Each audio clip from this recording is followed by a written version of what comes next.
Next on episode 15 of the Bill Gephardt Show. 21% increase in violent crime. Yeah. That's a number. But let me tell you what that number equates to. It's 287 more individuals that were subjected to a violent crime. That's unacceptable. We're a straight talking administration here. We're not going to make promises and put goals out there that we don't feel like we can actually achieve. We can't just talk about what our goals are in public. We've got to be accountable for the results, no matter what they are. A dramatic spike in crime in the streets in Salt Lake City. Violent crime up, in fact, 21%. Property crimes up 24%. Well, I'll ask the police chief and the mayor what they're doing about it with a little help from their friends. This is the means to the end. And a vaccine for these folks means they get to see their grandkids again. And they get to start trying to, live a normal life. Plus, a candid conversation with Utah's new Lieutenant Governor, Henderson, and her quest to deliver the COVID-19 vaccine to every corner of the state. This podcast is brought to you by these proud sponsors of local journalism. All Utah Plumbing, Heating, and Air. Let John Holland and his team keep your home safe and warm this winter season. One Wire Fiber, where Adam Sessions and his folks help businesses communicate better from the office, home office, or from the road. And by ES Solar. Save with solar power today, the clean, safe, affordable energy of the future. And by our special guest sponsor, Legacy RV Center. All right, let's welcome to the podcast now the Lieutenant Governor of the great state of Utah, Henderson. Deidre, welcome. Thank you. It's a pleasure to be here. I want to talk about COVID, but I want to talk about it first from a personal perspective, your perspective. You had COVID for a while. I did. I got, my husband has given me a lot of things in our marriage. And this was maybe my least favorite thing that he ever gave me. That's right. That's right. Yeah. How are you recovering? I mean, there are various kinds of recovery. Are you 100%? Because I know there are some other famous people who claim not to be 100%. Are you back? How long ago did you have it, first of all, and are you 100% healthy?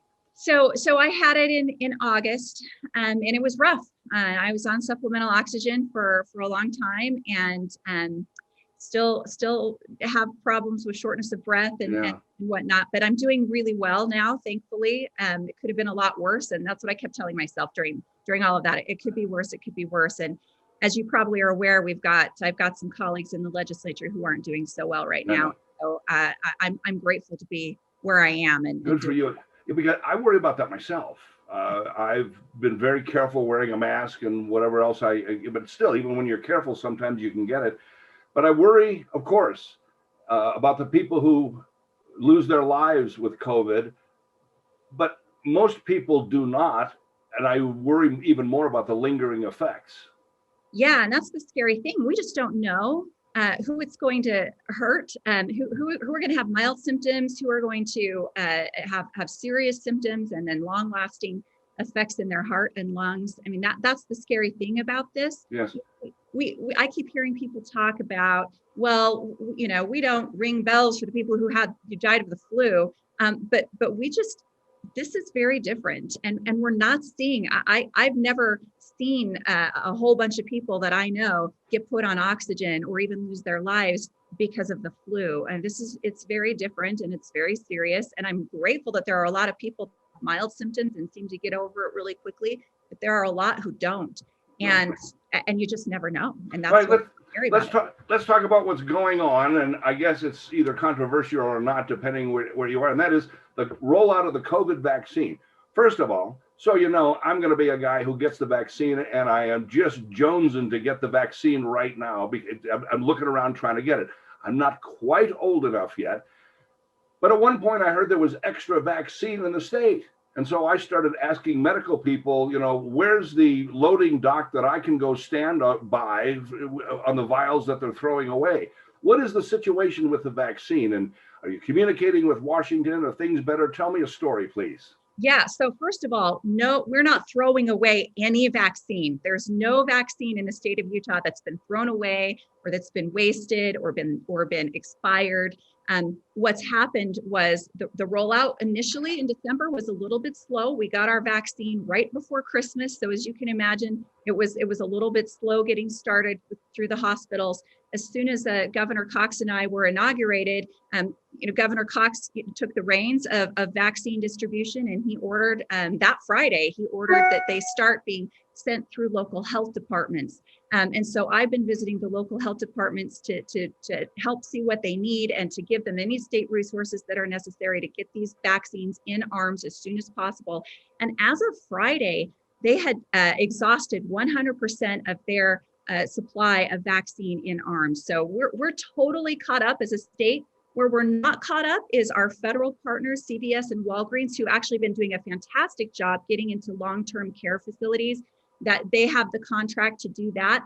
But the federal government's given them more vaccine than they actually need to get to that. So that's the bit that we're trying to figure out how to get back and get in arms of people who are 70 plus or are, some of our disabled populations. So that's what we're trying to do right now.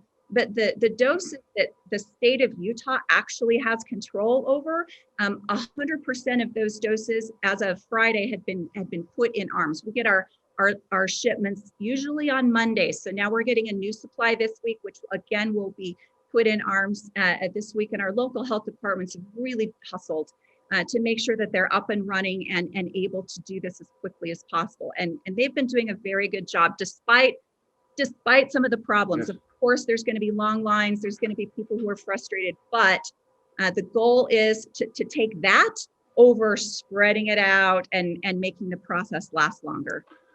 Do we have a good news, bad news situation in Utah with regard to the COVID vaccine? I mean, we are grossly a low population state, number one. Number two, our population tends to be younger, and so maybe we wouldn't get as much of the vaccine percentage wise.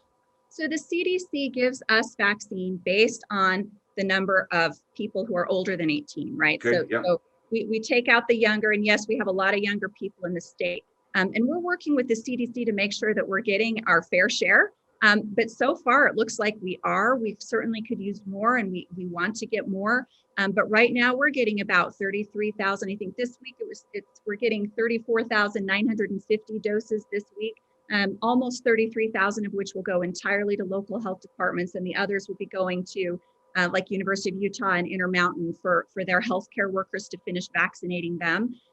But we're getting our fair share. And we're just hoping that more can be manufactured so that we can get more, because definitely demand is outpacing supply right now. 33,000 for a population of 3 million sounds like, most of us younger people are going to get our vaccinations about this time next year, I say cynically. Were you surprised to learn the feds don't have the supplies that we thought they had? That they thought they had? No, I'm not surprised by anything anymore. There are so many moving parts, and we get information one day, and then we get different information the next day. And I do know that the governors around the country are convening a call tomorrow with the Biden administration to make sure that they're all on the same page and that we understand what the Biden administration's plans are for vaccine rollout. And so we'll adjust, accordingly as we learn more information. All right. So there's no vaccine on the shelves right now. We're getting some more in about every Monday, as 30 to 50,000 doses, and things. 30,000, yeah. Yeah. Oh, 30,000. I'm not sure things are coming together. Am I concluding wrong? No, things are coming together very well. Okay. We use a lot more vaccine. And what we're doing is we're having our local health departments figure out how they can increase their capacities and what resources from the state they might need to increase their capacities. So as they get their second doses, they can take care of the first doses and second doses. We're just starting this week to really see those second doses come on, because you have to wait, 3 weeks for Pfizer, 4 weeks for Moderna. And so we're starting to see those come on. We're increasing capacity. We've sent National Guard troops out to Tri-County in the Uinta Basin to help with their vaccine plans. We've sent National Guard down to Utah County. We're helping with the technology resources, anything that our local health departments need. We're working with them as a state to make sure that they can do it fast, they can do it effectively and efficiently. But we also want to make sure that we stress to the people of the state of Utah that it's going to take some patience. We're only getting 33 or so thousand doses a week. And so hopefully we'll start getting more as the manufacturers ramp up.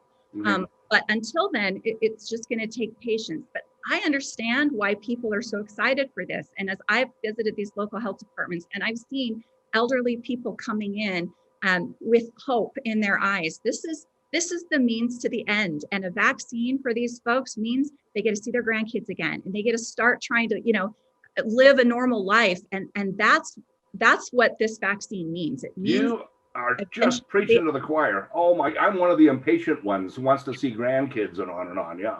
Yeah, I understand. And we're going to be lowering the age in the coming weeks. We're not sure exactly when that will happen. We're looking at potentially also even for younger folks who have certain types of comorbidities, letting them come in, but we can't do it yet because there's still such a high demand for the 70 plus population that adding more people to the queue would just mean that those who are the most vulnerable and the most likely to end up in the hospital and the most likely to die from it are going to have to wait longer to get their vaccine. So that's why we're really focusing on that 70 plus population right now. Okay, we're talking to Deidre Henderson. She's the lieutenant governor, new lieutenant governor, I might add, in the state of Utah. And I want to change the subject and talk about that a little bit. Can you give me a thumbnail state of the state? What are you guys working on? What are you things going? Unemployment rate seems to be low. We seem to be poised well to recover when COVID goes away. So there's a couple of primers. And what do you have to say about your new job and what the state of Utah is in your lieutenant governor view? Well, first of all, it's an honor to be in this position. I'm really excited about it. And I'm really excited to work with Governor Cox on our vision for the state. We've been working really hard in the transition. Of course, COVID response and the vaccine rollout is the most important thing that we're doing right now. That nothing else matters if we get that wrong. And that is the most important thing. And that's the number one thing I'm working on. But of course, we're also in the middle of the legislative session now.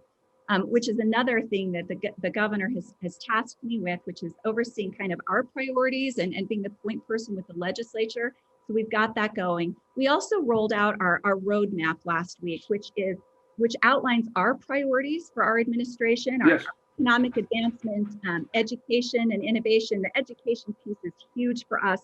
Again, COVID aside, nothing else matters more than education and getting that right. Making sure that our rural communities have a good economy, making sure that we've got a good health security in place. Yeah.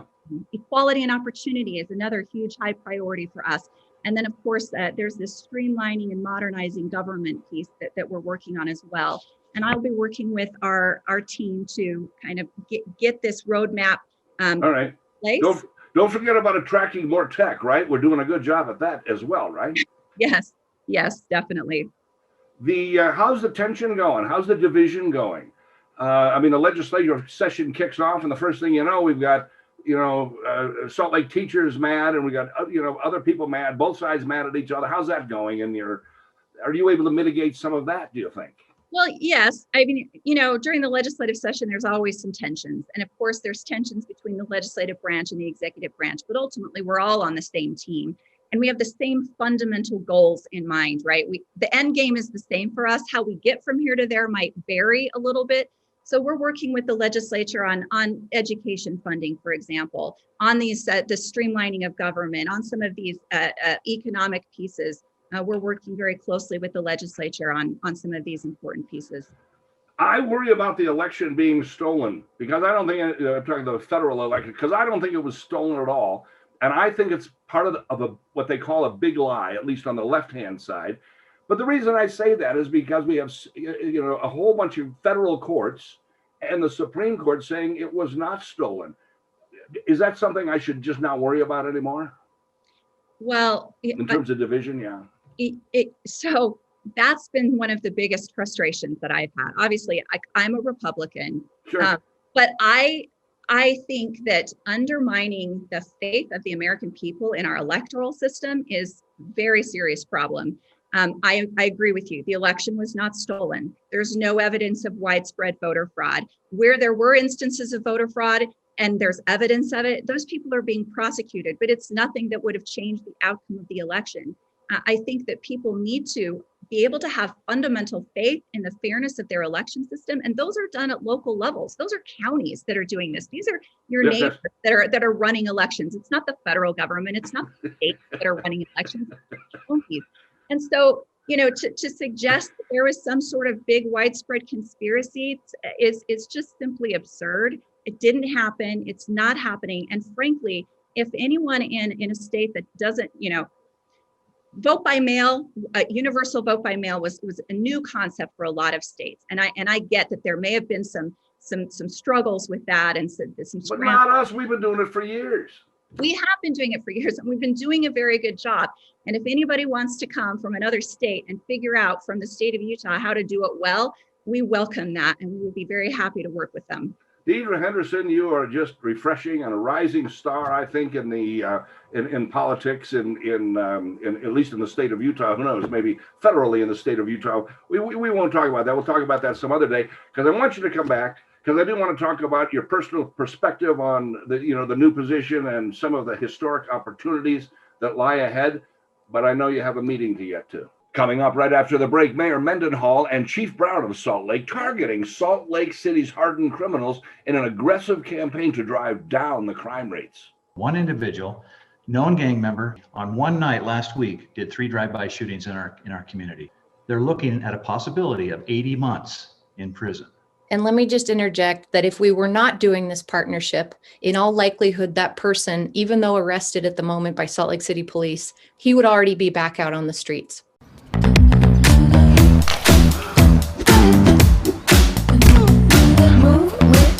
Shake it up, stop when the clock hits 13. Say 1, 2, 3, 4. Cause no one can do it like we do it, like we do it, like we do it. Cause no one can do it like we do it, like we do it, like we do it. Cause no one can do it like we do it, like we do it, like we do it. Cause no one can do it like we do it, like we do it, like we do it. This was the 3rd shooting at that house tonight. And we believe these same suspects did all 3. Yeah, and they'd been drinking, and probably the reason they did 3 drive-bys at the same place within a matter of a couple of hours. A Salt Lake City police lieutenant explaining the arrest of 3 known gang members after they allegedly took part in 3 drive-by shootings in just 2 hours at the same Salt Lake City home. Normally, the shooter in a case like this would have gone to the county jail, and if recent history is any indicator, he'd have been back on the streets in days, if not hours. But no more, they say. Salt Lake has a new plan for driving down the crime rates, and now they're taking it to the streets. All right, let's welcome to the podcast now 2 people you may know, both working in close quarters sometimes with each other, even though if it's virtual. Erin Mendenhall, she's the mayor of Salt Lake City, and Mike Brown, the police chief appointed by Erin Mendenhall. And good day to both of you. Nice to be here. Yeah, good afternoon. Thank you. I want to talk about violent crime being up a fifth, 21% or so year to year. And you guys have come up, you and the feds, local federal government people have come up with a plan you're calling the Public Safety Plan for 2021. Is that correct? That's correct. Okay. Erin, what is the inspiration for this thing? Well, this is a piece of the plan for 2021 that Chief Brown's team has put together. And the plan was coming together before we stepped up with our federal partners in response to that 21% increase in violent crime that you've mentioned, and a 24% increase in property crimes over that same amount of time. We're seeing other capital cities and larger cities across the country with very similar experiences. So it's not necessarily unique to Salt Lake City, but we absolutely take it personally. Yeah. And it matters. Every single one of those cases matters to us. And so it wasn't just about how are we going to police in a different way or how are we going to shift our resources. It was about changing the whole setting at the table. And that's where we reached out to our federal partners, and we can go into some of the details about the unique tools that they bring that we didn't have otherwise, but we had to go about things from a very different standpoint than we have been in the past. Chief Brown, what caused all of this stuff? I mean, what do you go home and tell your spouse about that? I mean, a year ago, we had the homeless riots, if you will, down, I don't know if you call them riots, but it was not pleasant, let's put it that way. A year ago, there's been George Floyd, which has not happened here. There have been the protests at the Capitol. They sacked Sim Gill's office at one point. We've had the Capitol in an insurgency. What is causing all this? It seems to be spreading here. Well, Bill, 2020, that's a year that nobody could ever imagine. I mean, in your wildest dreams, you would never have thought all that would happen in one year, but No. it did. Yeah. And it had a huge impact on law enforcement and public safety. I mean, going back, well, COVID put a big restriction on all of us, that community, everybody. The incidents that rolled out in Minneapolis on May 30th, and then the subsequent marches and protests, and unfortunately civil unrest and riots, huge impact. So people don't realize. Are we blowing off steam, or do we finally have an excuse to burn things down, or what's the situation? I don't know about that. Sometimes somebody will put that together in somebody smarter than me will publish that. But what we do know is that law enforcement was very busy. I mean, all those protests, 290 since May 30th. People don't realize that. 290 in the last 9 months. Here in Utah, or Salt Lake City in Utah, and Salt Lake City. I mean, that's how many protests, marches, events that Salt Lake City PD has had to monitor and make sure that they could be done safely. That takes a lot of resources off the street. COVID, there's been some separation, some retirements, some people move on from the police department. All of that has had a huge impact. You're down about 70 officers now from 60. I guess a year. 60. Yeah, and I think it's worth noting, and Chief is right, that there's been some tremendous pressure, absolutely unmatched by any other city in the state, if not the region, with these. I think we've actually passed 300 events now, Chief, now that we've come into January, and the last few weeks that we've had. Yeah. There's not another city nearby that's had anything close to what our officers have had. And it's not unique. Again, it's happening across the country, but that the majority of these protests were focused on the officers themselves. But let's just also give some light to the economic pressure that is happening across the communities of Salt Lake City and the state of Utah from you're talking unemployment. People can't pay the rent, things like that. Absolutely. Plus the disproportionate healthcare and health burden impacts on Black and Indigenous people of color communities in our city.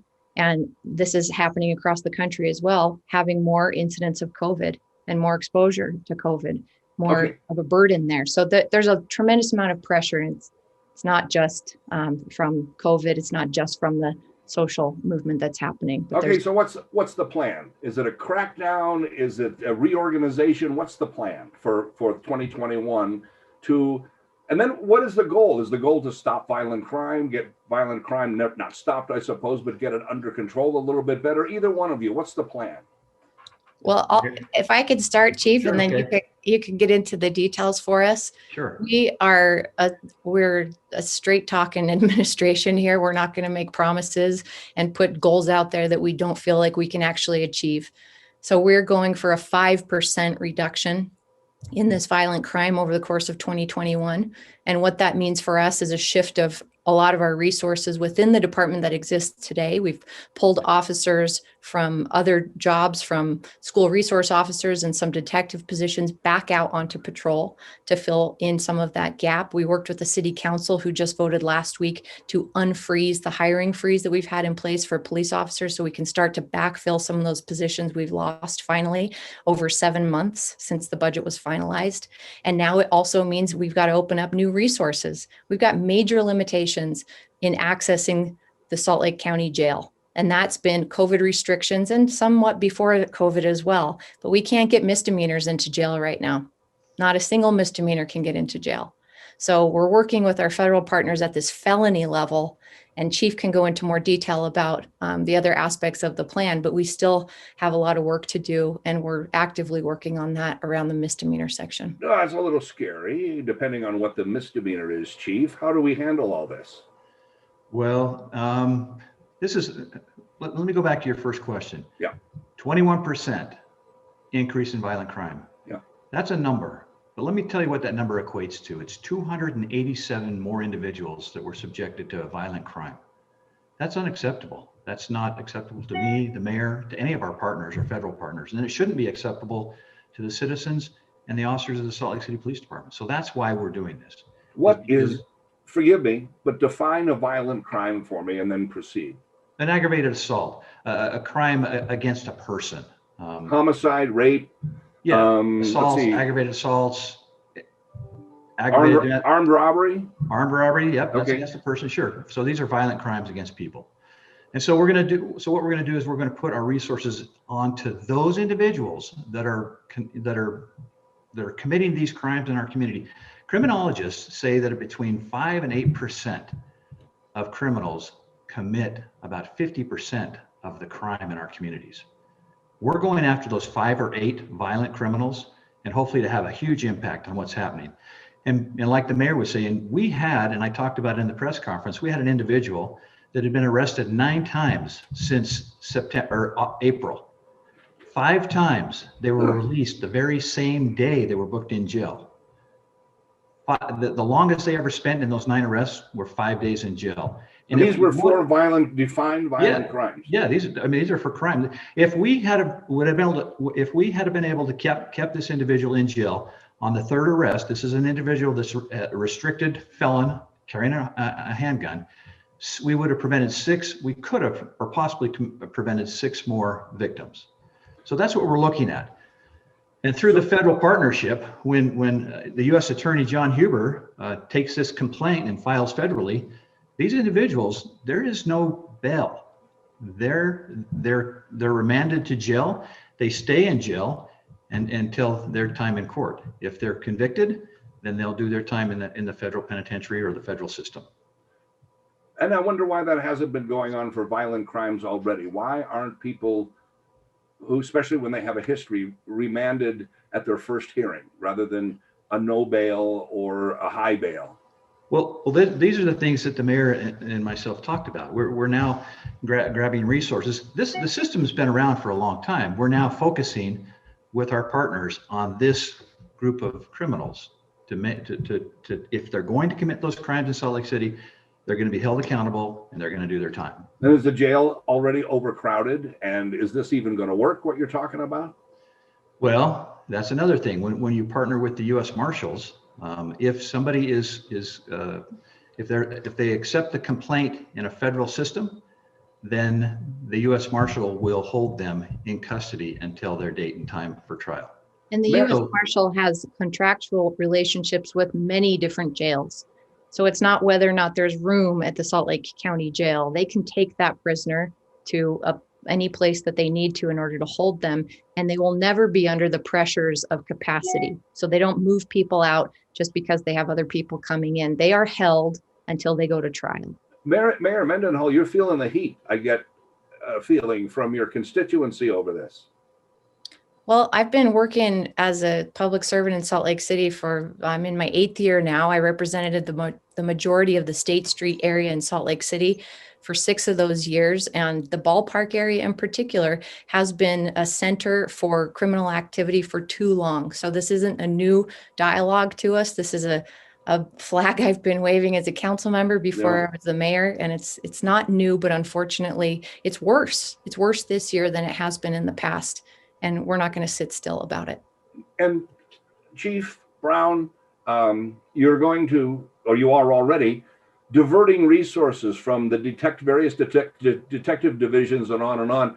Makes me worry a little bit. I know you've only got, so much to deal with, but it makes me worry that, we have rape kits that are still not tested, and detectives do good work figuring stuff out, and sometimes it takes a focus. I worry about some of that waning away.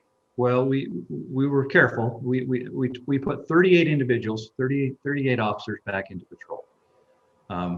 18 were a graduating class that graduated in November, and then we went through the department, and just like you talked about, Bill, we were careful to select just 1 or 2 from squads because they do great work, and we need their investigative skills. But we've got to be able to be on the streets, in the communities, to reduce this violent crime.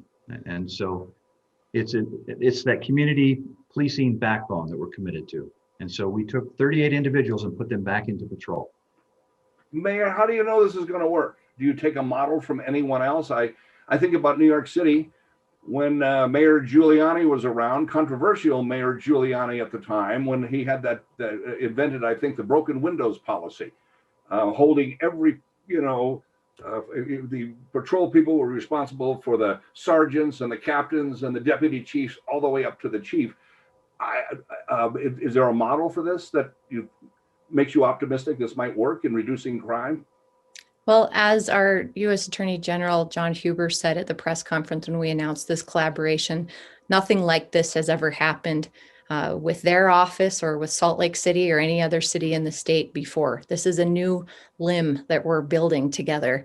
And at the same time, Chief works with capital city and major city chiefs from across the country on basically a day-to-day basis. And he has a critical infrastructure network there where other cities who, like I said, cities across the country are in a similar position to us in property and violent crimes. And unfortunately for other cities, many other types of crime, who are also trying to figure out what the new best practice is or what's the best way for us to go about it, given the realities of a pandemic, limited revenue resources to cities across the country and also here in Salt Lake City. And so I think what you're actually seeing is a more dynamic working of the situation than we might do under times of greater revenue in Salt Lake City when it's easier to put money towards stuff. The beauty of that is none of these are simple problems. We need to come at them from as many different angles as we possibly can. And people still need to be able to be connected with the unique resources they need that may have led to their path of criminal activity. We're going to keep investing in that. And what we're doing with our federal partners. You mean you're talking about now a drug court type things or rehabilitation, that sort of, okay. That's right. Opportunities to, instead of spending time in a prison or in a jail cell, to change their lives around and have another shot at it. And we still support all of those activities. We're going to keep running this on a parallel track. Oh, right. Well, what does that say about violent crime? Either what, Chief, I guess. Let me jump in on that, Bill, real quick. You were asking if this is going to make a difference. Yeah. Over the last week, we've arrested 3 individuals, and I'm not going to name them by name, but I'll tell you what they're arrested for. One individual, known gang member, committed a lot of drive-by shootings in Salt Lake City. On one night last week, did 3 drive-by shootings in our community. Got into a pursuit, hit a curb, went in a foot pursuit, threw a gun. We caught that individual. Yeah. That individual's arrested. The U.S. Attorney, John Huber, and his team have filed a complaint on that individual. They're looking at a possibility of 80 months in prison. And let me just interject that if we were not doing this partnership, in all likelihood, that person, even though arrested at the moment by Salt Lake City police, he would already be back out on the streets because of, as Chief said, a 5-day maximum time of holding people who commit felonies in Salt Lake City at our Salt Lake County jail. He'd be back on the street. Okay, that sounds awful even before you had this program. And it seems to me, and I don't know if I'm just prejudiced by the news somehow or other, but an awful lot of violent crime has to do with gangbangers, various gangs that are all over the community, frankly. And you actually you've had a gang unit for a long time, Chief. Are we beefing that up, or how will this affect gang enforcement? It'll leverage our gang unit. It'll leverage federal partnerships. It'll leverage the different local and state agencies that we work with. And so basically these partnerships come together, we'll throw a bigger net, we'll catch more individuals. But the thing is, we're going to hold them accountable, because the word on the street is, if you get arrested, don't worry, no big deal. You'll be out a couple of days, maybe at the most. Well, not anymore. You may be looking at many, many years in federal penitentiary. And so that has been, let me just kind of draw a parallel to Ogden. Ogden did that in a 5-square block area. They called it the box. And if you got caught in the box with a gun or committing a violent crime, you did federal time. And the word got out on the street, don't go in the box. In Salt Lake City, we're not picking a geographical footprint. We're the entire city. If you check the boxes, we're gonna go after you federally. All right, let me understand that you're kicking what would normally be state crimes up to the federal level? Yeah, the ones that. How do you do that? Well, that's through partnerships. We have a weekly meeting where we bring the partners together. We sit down, we review the crimes. I mean, it comes down to I can see something that'll come to my attention. It was a couple Sundays ago. I texted John Huber. We talked back and forth on a Sunday. I think that evening we had federal assets on an individual. So it's that fine of a point, but it really is bringing our teams together to really focus on these apex criminals in our community. We're focusing really on the community impact crimes. And when Chief talks about the case review that happens with these different agency partners, what we're bringing to them as Salt Lake City and the police department are the specific crimes that have a community impact. And so it's not a full net of every felony that happens here, but we're focused and we're grateful. This is a $0 initiative. This is resources they already have, and it's leveraging the resources we have. Coordination and a little extra time in a few meetings, but let me ask you this, Mayor Mendenhall. When can I put you both back in the exact same seats and hold you accountable for this? How many months before I can sit you there and you can give me results, do you suppose? Actually, I'm happy you asked, because we committed from the beginning to doing a quarterly press conference to put all of the details out there about the cases that have happened and perhaps new partnerships that we're bringing on. And I believe that the police department is working on including a dashboard aspect for day-to-day updates on what the cases are looking like. Something I can look at as a member of the public. Well, there already is a dashboard out there, sort of. I don't know if you put it out or whatever, but No. What? Bill, I was going to say this, like the mayor's talking about, this is going to be a dashboard specific to this task force. And so we're putting together right now. I think there's 4 or 5, 6 maybe cases that are in the last 2 weeks that we'll be putting up there. So this will be almost in real time, and it'll be something weekly, daily, you can go check and look at. Will I get to see this thing? Is this a public document? Oh, yes, it's public facing. Well, I don't know. I mean, some things are public and some things are harder to get to. So, okay. No. Well, let me mention one other piece that I'm about to announce, and with the podcast fluidity, I'll just put it out there that Salt Lake City is about to do its very first progress report card on ourselves. We started 2020 in January as a new administration and had about 55 different actions that we were going to take to advance the broad goals that we had. We took that very same list of actions and we're updating it with the status of complete, incomplete, or in progress, and details about why or where those things are at. That kind of accountability is pervasive right now in Salt Lake City government. You're seeing it right now in the police department. You're going to see it ongoing with our work with our federal partners, and you're seeing it from my office, because we can't just talk about what our goals are in public. We've got to be accountable for the results, no matter what they are, comfortable or uncomfortable. We're going to be putting it out there. I can't wait to see it. I really can't, because it's one thing to talk about it. It's one thing to have a blue ribbon commission or whatever else, and it's another thing to actually be able to have an objective report on how you're doing. Is that what that's coming out? What, 1st of February? Tomorrow. Oh, okay. Well, very good. Mayor Mendenhall, Mayor Aaron Mendenhall, and Police Chief of Salt Lake City, Mike Brown. It's great having you both on and sharing a little bit of this stuff. I'll check with you at the end of the first quarter. Thank you for having us. Thank you, guys. See you later. Patriotism. There's a word thrown around a lot. It inspires passionate debate and is worn like a badge of honor, and with good reason, because it means love and devotion for one's country. Love. For a word designed to unite, it can also be pretty divisive. You see, there's more to patriotism than flag sequin onesies and rodeos and quadruple cheeseburgers. Patriotism is love for a country, not just pride in it. But what really makes up this country of ours? What is it we love? It's more than just a huge rock full of animals like cougars and eagles, right? It's the people. Do me a favor. Close your eyes for a second. I want to try something out. Picture the average U.S. citizen. Think about it. How old are they? What's their hair like? How much can they bench? You got one? Okay. So chances are, the person you're picturing right now looks a little different to the real average American. There are 319 million U.S. citizens. 51% are female. So first off, the average American is a woman. Cool, huh? Is that what you pictured?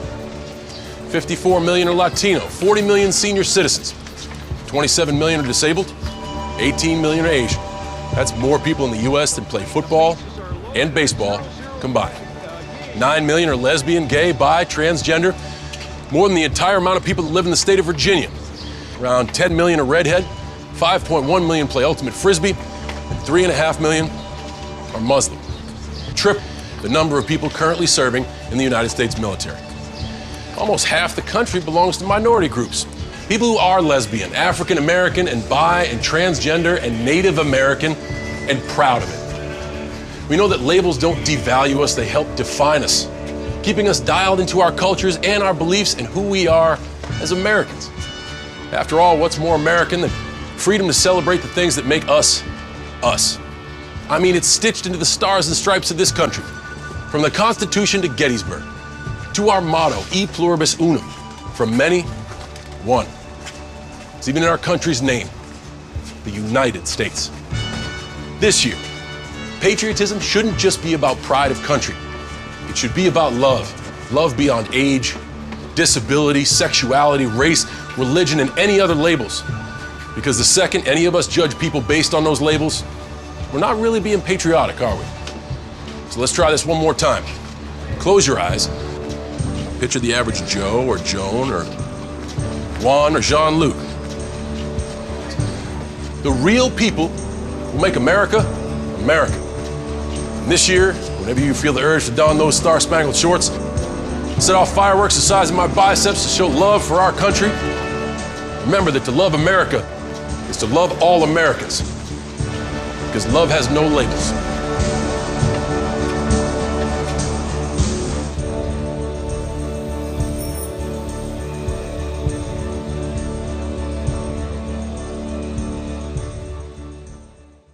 The vaccines we use today are safe, effective, and help protect us from many dangerous diseases. But how are the COVID-19 vaccines tested and approved? Before the Food and Drug Administration or Centers for Disease Control recommend any COVID-19 vaccine for use, they have to test it for safety. First, the company creating the vaccine tests it in a lab. Then, they move on to clinical trials to test it with thousands of volunteers. These trials help us know if the vaccine is safe, which dosage works best, and how our immune system will react to it. The FDA works closely with the company during this process. They make sure there are no harmful ingredients or outside contaminants in the vaccines. The vaccine will only be approved for use after all safety concerns have been addressed. The FDA, CDC, and healthcare providers will continue to monitor the vaccine for safety once it's approved. They make sure the vaccine is working like it's supposed to, and that there aren't any harmful side effects. Though approval has moved quickly due to the pandemic, the FDA and CDC are following the same thorough process to approve safe vaccines for COVID-19. And that will do it for episode 15 of the Bill Gephardt Show. Be sure to support our fine sponsors. They make all of this possible, and they are supporters of local journalism. I will see you next time.